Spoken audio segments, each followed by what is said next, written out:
Welcome to another episode of Customer Success Talks, Real Challenges, Experts Advice. Yes, the podcast dedicated to helping those professionals transitioning into customer success and early career customer success managers, which means that we are dedicated to providing practical, actionable, and digestible advice to those challenges that we as customer success managers we go through. I'm your host, Byron Toruño. Just like you, I'm in a similar journey where I'm still learning and also early career customer success manager. But first, I want to let you know that today's episode is sponsored by Flola. So I have a question for you. Dealing with complex onboarding? Meet Flola. Flola helps automate and simplify complex onboarding and implementation processes. Share resources and project plans in a personalized link.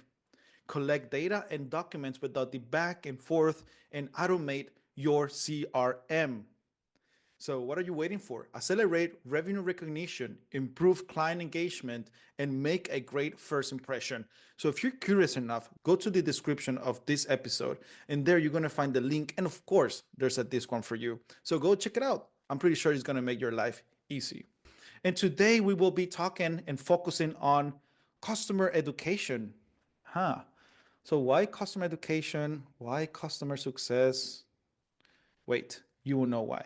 We will be touching on what is the definition of customer education, and we will be focusing a lot on bottom-up approach towards that. It's not going to be up to bottom, which it could also be the case in a lot of companies, but today we want to focus on that bottom-up approach, defining and improving communication between customer education and customer success managers, who is in charge of that, and all the good stuff. Also, how the hell can we motivate our customers to actually go and read our articles, go and see our videos? We are talking to Vicky Kennedy, the CEO of Echtus and longtime leader in customer education. It's the real expert here, aka expert. It's also expert in helping business build strategic, data-driven education and certification programs that deliver real value and growth. Value and growth, yes, success. So there's something else. Her motto is a strategy plus education means impact. Am I right, Vicky? Yes, yes, that is one of my taglines. Great. And how are you today? How's everything? How's weather? How's life? Yeah, thanks. Thanks for having me. It's going well. Pretty sunny day in New York. I know I can't say the same for other parts of the area, but yeah, we're doing well out here.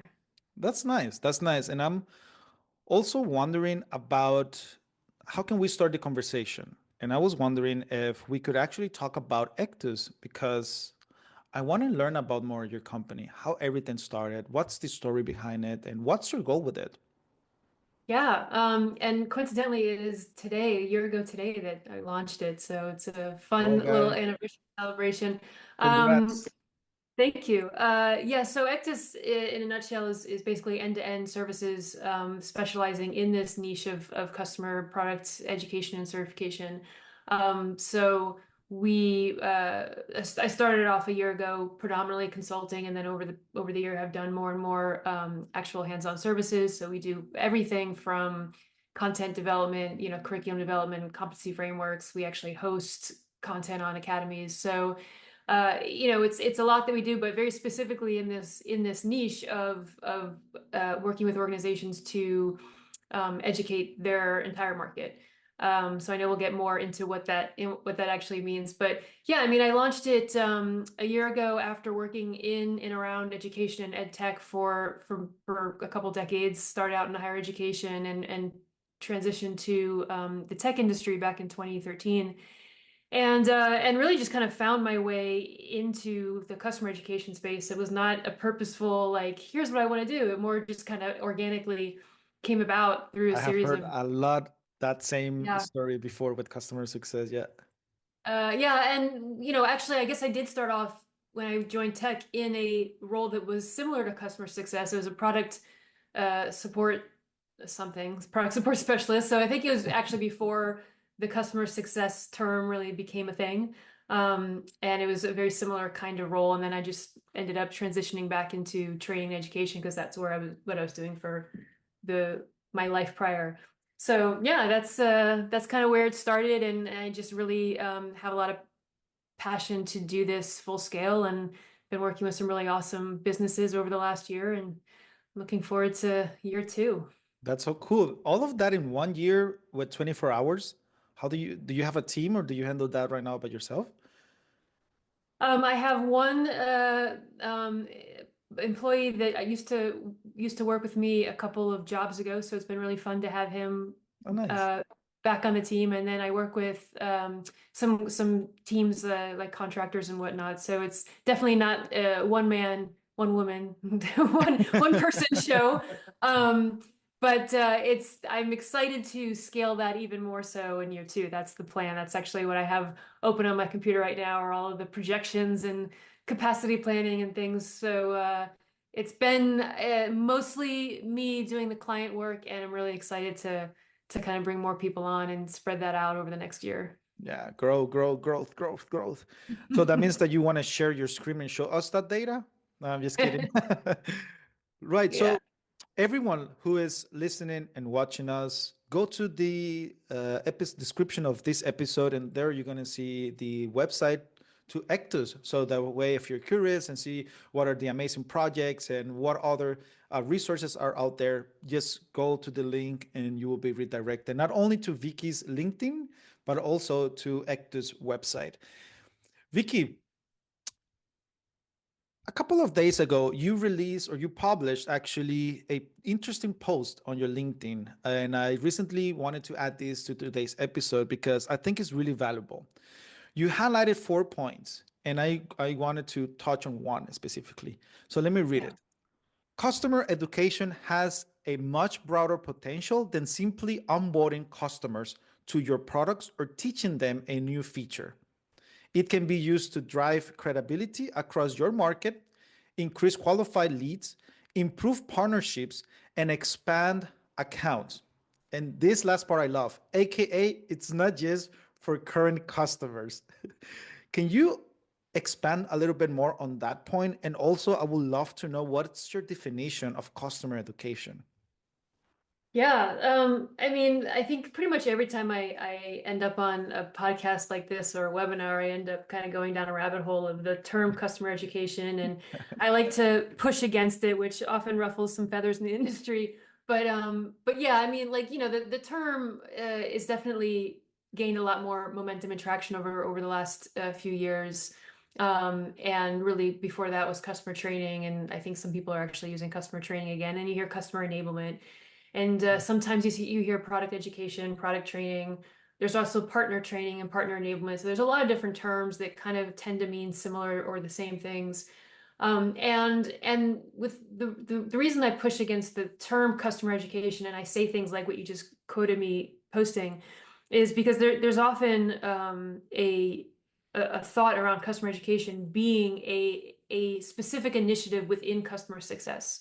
So obviously in customer success, if we look at that as like an umbrella term, there's customer support, there's customer success managers. They're specifically like, engaging with the clients day to day. You could see it, customer education being a specific branch of that. And that is one way to looking at customer education. It's very common to see customer education teams within a customer success department. But the reason that I kind of poke that a bit is because without a larger, more holistic view of your education across other segments, you start to get a siloed and redundant and inefficient approach to educating your market. So Mhm. what you quoted me saying is like, it's not for current customers, there's other uses. Very, very commonly, you'll see organizations rely on, or I should say, leverage education to expand their market. So using it at the prospect phase, using it even before a prospect, like just using it to build credibility. So um, uh, organizations, for example, that are maybe they're doing some kind of new innovation in cloud computing. So they need to get the word out there that they're thinking about cloud computing in a different way than somebody else. So they have to start educating the market, and they create courses around that. And they really just want to change the way that the general industry is thinking about cloud computing. And that's before you have customers actually using that company's product. I'll cite like HubSpot as a good example of using education at the marketing phase, because if you don't even have to be a HubSpot customer to go to their academy and take courses on like email marketing or whatever else they have on there, but like stuff like that. And that's a really good example. So if you think about it too myopically or too, specifically around training your customers how to use your product, that's only one branch of customer education, or what we call customer education. There's a much wider use of educating your market, and we should think about that holistically so it's not inefficient. Vicky, that's so interesting because it's going beyond what we think about customer education. But would you see also customer education being part of marketing? Yeah, I mean, so that's the thing. My direct experience is more so with it being on marketing teams, and because it has this big implication of using it kind of across the board, and then it can expand into training your direct customers.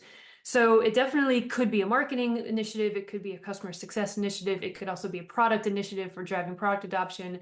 And in my humble opinion, should really be a standalone unit, the same way you think about marketing and product and sales and customer success. So rather than thinking about education as a team or a specific, program within other departments, think about it more broadly and more holistically across all these different departments, because it has so many different ways to impact the business.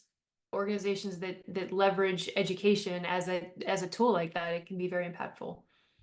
And Vicky, when it comes to relationship between customer education and customer success, so let's imagine like your suggestion that customer education should be a completely different team focusing on those strategies. Let's say there's a company that is doing that actually. So what are the best ways that customer success and customer education can work together, because we can also include customer support within customer success because we are customer facing roles. So how Yeah. can you see these two teams or these three teams working together towards adoption, first time to value, and retention? Yeah, I think we could get into like a whole kind of huge conversation around organizational design and development. It's another Yeah, thing that I it talk quite a lot about. changes. Yeah. Because I think it's really, the idea of different teams, and even just the thought of like, well, customer education should be its own team. It's not necessarily what I'm saying. What I'm thinking more Hmm. is about business strategy. And when you have business strategy, like each department is essentially, or should be having its own strategy that supports the overall business strategy. So if you think about it as like a pyramid, you have your business, ultimate business or business unit goal and vision, and then each department within that has its goal and vision that supports that, and then each team within each of those departments has its goal to support, and et cetera. So it kind of ladders that way. So regardless of where you actually put a quote customer education team or the people working on that, it's more so, it's not so much about the teams, it's about the commonality of the goals that they are supporting, right? So if a customer success individual, let's not even, it's like, let's say scratch the idea of teams, but let's say you have like a customer success manager who's working on, you know, increasing the ARR of their book, Hmm. right? So they have a few customers they're working with, and they're trying to increase ARR of their book, and they know from seeing like repeated issues that there is a knowledge gap, that there's a knowledge gap that customers have to to get more value out of the product. And so they're kind of seeing some churn happen, because if only they understood and really got the value of the product more, by not just knowing which buttons to click, but really understanding how to use that product in a way that would drive their own outcomes, they feel like they could help reduce retention. Hmm. So in some scenarios, you may see that customer success manager just jump in and start teaching them things. But that's where that person could connect really well with somebody working specifically on the education side, and can almost partner on this broader goal of like, let's reduce retention, because I'm seeing this in my clients. I'm seeing that there's a lot of turnover. I'm seeing this thrash because there's this knowledge gap in this whatever area. connect with someone that understands how to build education and can build that at scale. Because more than likely, that's happening across other clients as well, right? It's not just that CSM's book.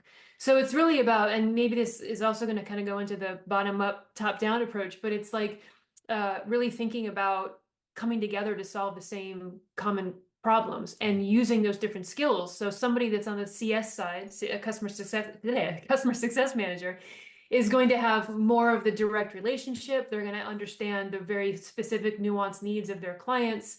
They're going to be in that day to day of what they're trying to achieve.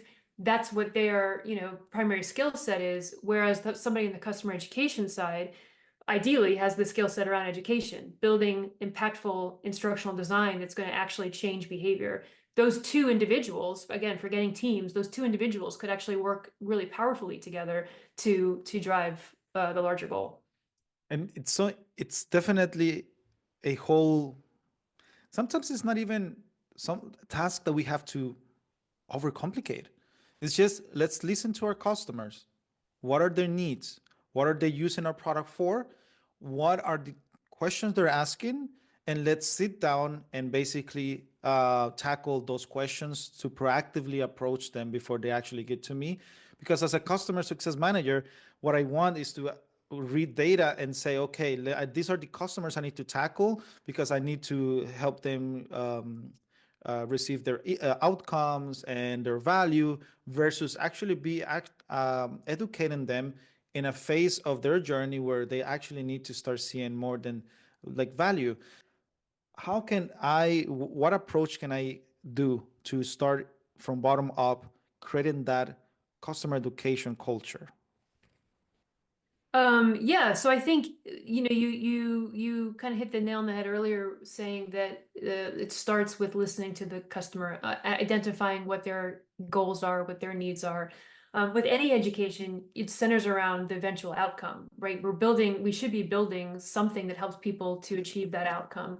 And so if your client is, struggling to achieve an outcome, it's really just about listening to figure out what are the obstacles and what are the challenges and what are the things needed for them to achieve that outcome.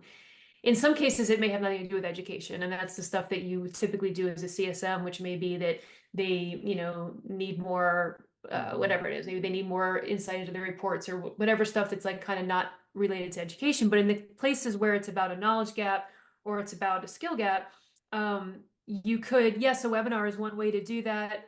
But I think more than talking specifically about the tactics of exactly how you would do that, you want to capture what it is that you're trying to help them learn, right? So maybe it's like, and that could be done with some quick articles, quick tutorials. So it's not so much like, yes, do it as a webinar, or yes, do it as a, Loom video. It could be whatever the format is that best fits what you're trying to teach them. But I would say step one is to really understand and identify what it is that they need to know, and write that down. Because you also may have that. This is a part that I like to really focus on, is not getting redundant and inefficient. And if like one CSM is focusing too much on, hey, my client needs to know how to use this part of the software, so I'm going to create a video for that, or I'm going to create a webinar for that. Meanwhile, your colleague could have the same problem with their client who's already also created a webinar. So that's why I'm saying, like, find some place to capture this first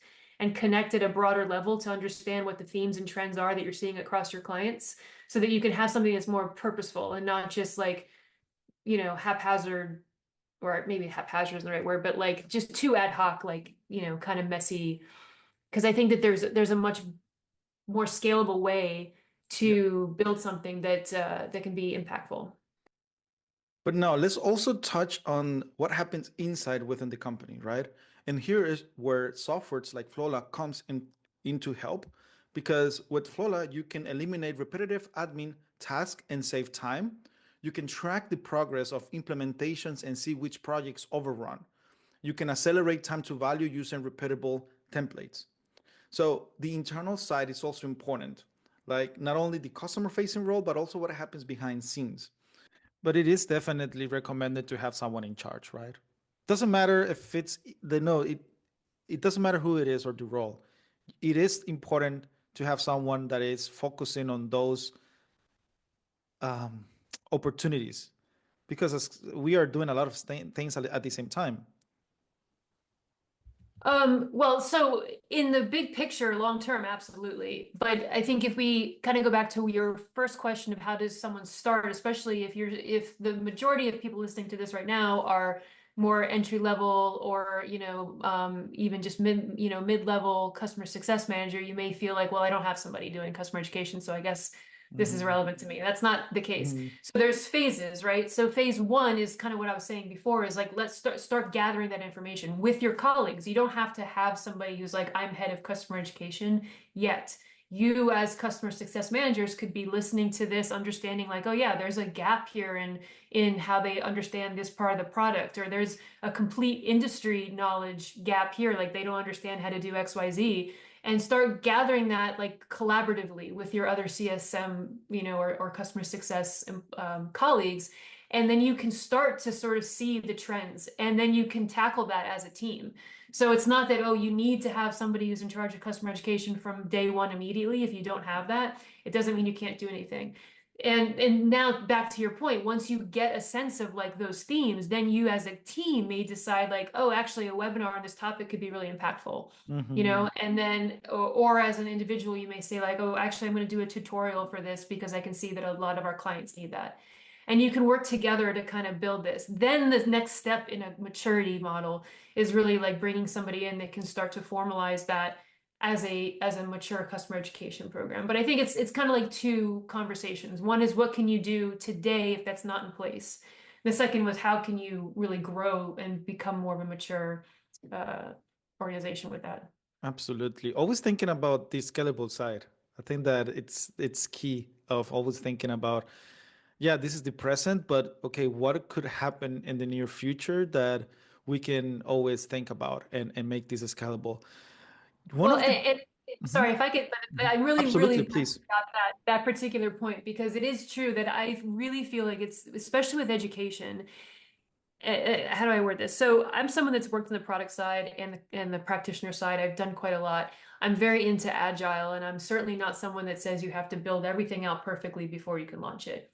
But there is a balance when it comes to education because if you get too messy and too scrappy, where you're just kind of putting a bunch of things out there, 6 months, 1 year, 2 years later, you have a big mess. And then Oh, it's yeah. really quite challenging to kind of unravel all that to build something that's more cohesive. So that's why if we just look at strategy in general and we look at the way that we execute things, if you have clarity in what you're building, it's like if you build a house, for example, you don't want to just be like, okay, well, we can do the kitchen today. Let's get the kitchen done. And we'll put a door up and we'll come back to that later. And then, let's put the roof in place and then we'll build the rest later.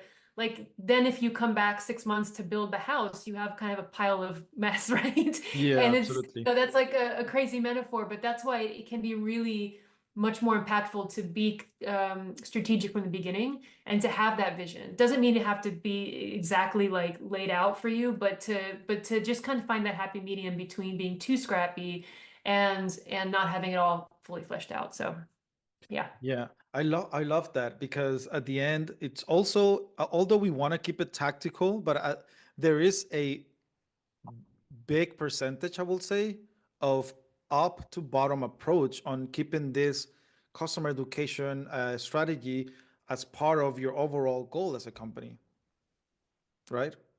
Yeah, and I personally am someone that's a big fan of a mix of top to bottom and bottom up. It's Uh-huh. it's not so there's different strategic ways of working, and some organizations will do very top down, which is I'm setting the tone here, I'm telling you what to do, you guys do it. And Yeah. then that's I'm basically setting goals downward, and the goals are being met.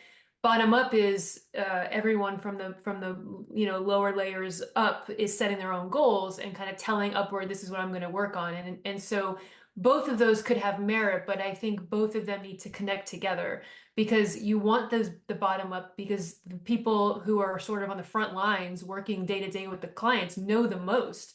Those of us in executive positions have a lot more distance from what's really happening.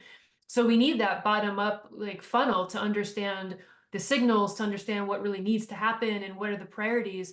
But then the top part is the strategic like over layer that has to really have clarity on what we're going for, what that long-term plan is, so that we kind of fit those two pieces together. So I pretty much always share the bottom up, top down, middle approach is really going to be very Hybrid. impactful. Yeah, for a lot of businesses. Vicky, when it comes to motivating customers, help me out on this one, please, because sometimes we have a we have all the resources. We have our website where it comes to resources. We have a help center. We have webinars. But how can we motivate our customers to ask first to the resources they have and not us, especially when those are stakeholders that they are really demanding and they maybe are not that tech savvy depending on the system, or they might just used to have an old customer success manager who used to always be there for answering those questions, and now when there's a new one trying to change that mindset, it's difficult. So what advice could you give to anyone going through that challenge of how can we motivate our customers to actually go to those resources first?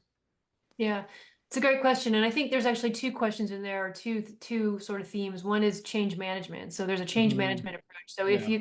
if you do have customers that are used to going to their their account manager or customer success manager, and you're trying to change that behavior, that is really a change management approach that requires, a number of different sort of steps to first explain why the change is happening and the benefit to the change. So I think we could talk about that, but more broadly, the question around how do you motivate them in the first place, it's something that I said in quite a few places, is customer education is really, really, really unique from many other types of education, in the sense that very few people are in the mindset of, I can't wait to learn. It's like, if you Mhm. go as an individual and you want to learn how to, use SQL, or you want to learn how to change the oil in your car, like, you're going to seek out that education, whereas customers are just trying to use your product, right? Like I won't name names, but I just launched a new tool myself for Echtus. And I just want to use the tool. I'm not like, oh, I can't wait to get certified in how to use this tool. It's not really on my radar. I just want to use the tool. So how would I get motivated to do that? And really what motivation comes down to is, everyone is motivated by something, and ultimately they're motivated by what they want and what they need. So what does a client or a customer want when they come to your platform? They want whatever it is that they bought your platform for. Or Mhm. if they didn't buy it directly, maybe they're an employee at a large company and they have to use this new tool. What do they want? They want to use the tool to achieve their job, right? They probably want some kind of job satisfaction and job security, so they need to use your tool to do their job better. So something like that, where you really have to understand what the motivations are of your customers. And that's one of the first things that I do with customer education, is an audience analysis to learn more about these personas, so that we understand what's Mhm. motivating them. But at a high level, at the end of the day, they're motivated by the outcomes of really of using your product. So if you are incentivizing them, I'm a big fan of outcome-based layouts and academies. So for example, if you think about a typical like customer academy, if you have that set up where it's like product X, so you expect someone to go into that academy and find courses on product X, that's not as impactful as how to do X with product X. It's like really talking about how to actually achieve what you're trying to do. Like let's say it's a product management tool. How to streamline your I don't know. I can't think off the top of my head, but it's more about talking about what they're going to achieve using your product, and that's the language you use to get them more interested in the content. Then we could talk about gamification, but I'll pause there No, but before I just go gamification on is so long-winded. cool. Gamification is so cool because do you, have you seen any difference between generations when it comes to customer education? I guess that gamification also comes into play when it comes to generation. Well, I It's just think an interesting topic. We have to touch on it.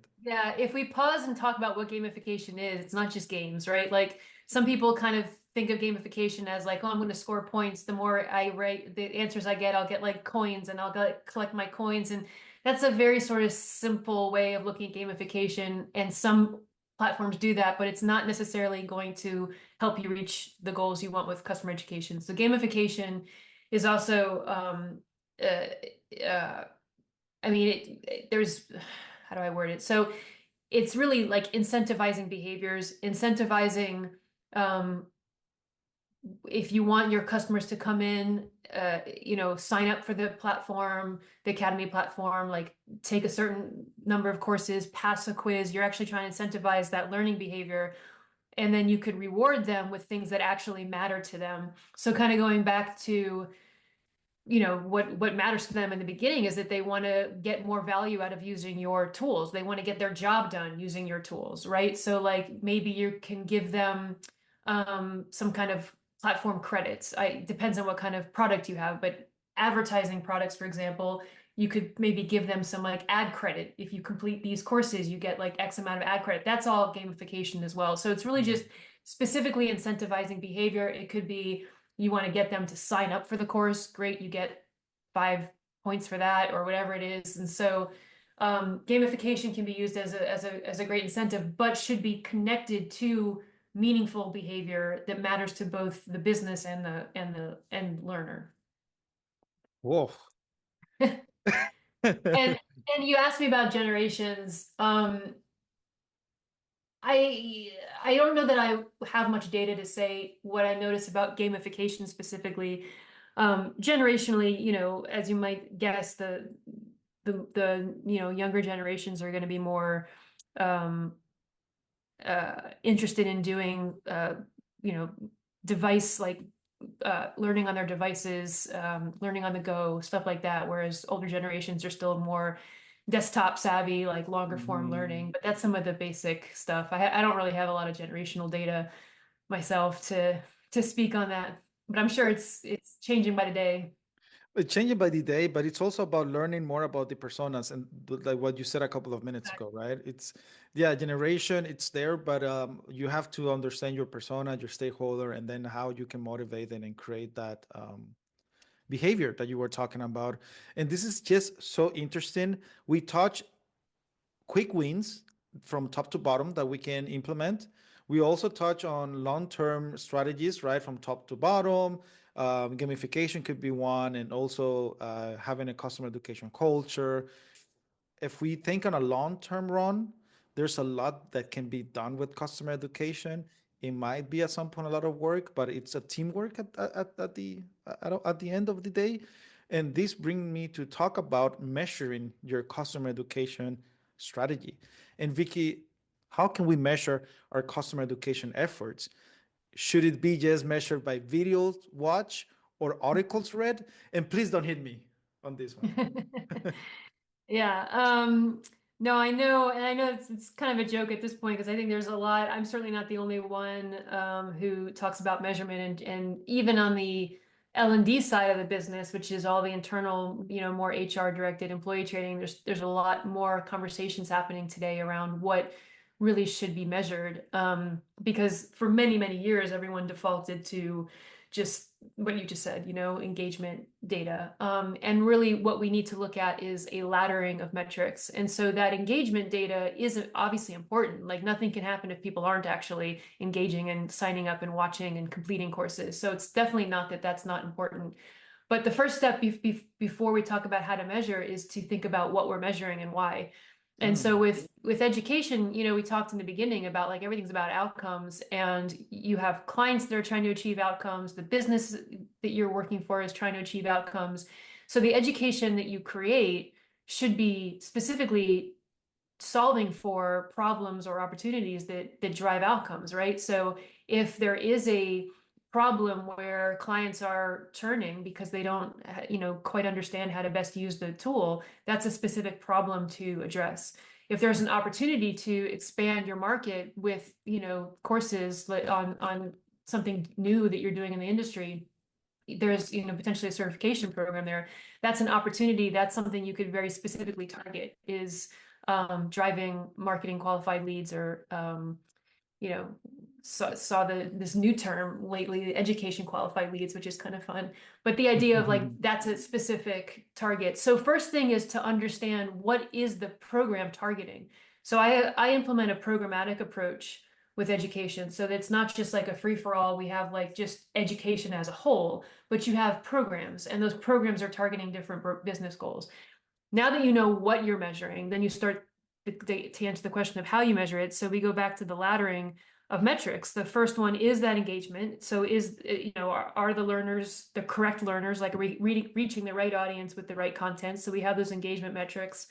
Then we have to look at whether outcomes were met, objectives were met through that learning. So this is something that's often missed because people think about it too much in terms of maybe like full formal assessments, and you don't have to have a full formal assessment. It could be smaller assessments, and you can also use gamification to just get kind of pulse checks, but you want to get a sense that your customers are actually learning what you're teaching them. So there's that Mhm. metric. And Is this that is like the, sorry, Vicky, but is that like the returning click or the returning customer? No, I'm referring to like if they complete the course, for Okay. example, what Mm, did they learn in that course? Like mm, if you're teaching them something specifically, now you're assessing whether they learned it or not. So those are two different things, right? Like you can't just look at I watched the video and so therefore I know something, right? If you want to teach me, I'll go back to like changing the oil in my car, for example. Like I could watch a YouTube on how to change oil in my car, but that doesn't mean I actually learned how to do it, right? So like the engagement metric just tells me that I showed up for it. The next metric is learning efficacy. And so did I actually learn from that? Then the third metric is, did I change behavior? Did I actually do the thing? So I'll keep with my little car metaphor, but like first step, I watched the video. Cool. Second step, maybe there's a quick little quiz. What do I do with the old oil? Like, how do I know which oil to use? But it's just like 4 question quiz, right? So I do that quiz. Cool. I know everything. Third thing is, now I gone out there and actually successfully changed my oil. And now we know that the learning connected to a change in behavior. yeah. That's where my metaphor will die if I try to bring it back to the business world. But those are the three. And so when we look at engagement and then learning efficacy and then behavior change, that's what should ladder up to ultimately what we're trying to drive, which is product adoption or reduced customer churn or increased qualified leads. So it's like basically this laddering of metrics. And it's definitely not something that is as easy as other parts of the business where I don't mean to say it's easy, but it's a little bit more straightforward to measure marketing, for example. They saw something, they did something. They saw an ad, they clicked on it. That's pretty much Mm. attribution, right? Like you're looking at one sort of one-to-one measurements there, whereas education has this layered approach. And so it's definitely much more challenging to measure that in a meaningful way, but it's definitely not impossible. So cool. There's a lot to it that Yeah. can actually show the effort of what you're implementing. Of course, we talk about the small quick wins, but at some point, it's so necessary to have this data on our end so that way we can actually understand if what we are doing and the time which equals money, it's actually invested on the right way, and how that we can also be on top of the market on day to day, so customers can also be there and take advantage of that. This is so cool. um, Everyone listening, I need you to pause, go 4 or 5 minutes back, and then rehear this again and let me know what you learned, because this is definitely gold what you're giving here, Vicky. Thank you very much. It's time to start wrapping up today's episode. Unfortunately, yeah, no, I know. But I do have one more question for you, Vicky, and I promise it's the last one. When did you fucked up, and what did you learn from that? Um, like in general or specifically around education? I mean, that could be such a broad question. I mean, you know, as far as my career in specifically in this topic of education, I wouldn't use that term with anything that I fucked up. I think it's Hmm. more that everything is a learning. There's things that I do today, just launching Ectus where I'm like, well, next time I'm not going to do it that way. I'll do it this way. But I wouldn't say any of it was like, lost cause or complete failure. So and this is how I manage teams as well. I think everything is about learnings, and things only become failures like that when they're repeated, right? Mhm. Or if there's no learning from it. So, I mean, one thing that comes to mind when anyone asks me that question is my first round managing, I don't know, I guess it was 12 years ago now, when I switched into the tech industry. I don't think that I was a good manager. I think that I did not listen to my team. I had a different idea of what management was. And so when I think about like my career, that's something that comes to mind is like not a big win. But what I would say is I learned from that, right? And I took courses on leadership and courses on management, and I think I feel pretty confident in my in what I learned from that and my leadership abilities today. So those are the things that come to mind with that kind of question. It's not so much like, I wouldn't use the wording you used. I think it's more um, learnings that could be failures if they're just repeated. Mhm. It's all about learning, It is learning, very evolution. meta. Yeah. Love this, Vicky. Thank you so much. The what I want to take out of this question with every guest is what basically to put us in the future and what mistakes you have done that we can avoid making ourselves so that way we can mess up in other stuff, but not on those one, okay? Thank you very much, Vicky, again for your time. Thank you very much for all the knowledge that you gave us here, and thank you for lighting the light on customer education efforts. That sometimes it's just companies. It's not an easy task to do as well. There's too much to it, but it's definitely a backbone for an organization to grow, I will say. Yeah, well, thanks for having me. It was a great conversation. I hope it was helpful for those listening. And please do reach out on LinkedIn. I'm always happy to chat about this and other topics as well. So there's a lot in the episode description. You will find Ectus, you will find Vicky's LinkedIn profile as well, and you will also find Flola. Remember, if you're dealing with complex onboarding and you want to improve not only internally, but what the customer is going to see, Flola is the right place to be. Flola is your solution. It helps automate and simplify complex onboarding and implementation processes, share resources and project plans with a personalized link, collect data and document without the back and forth, and automate your CRM. Accelerate revenue recognition, improve client engagement, and make a first impression. Remember, everyone, keep learning, keep growing, and let's keep improving the world of customer success. Until next time.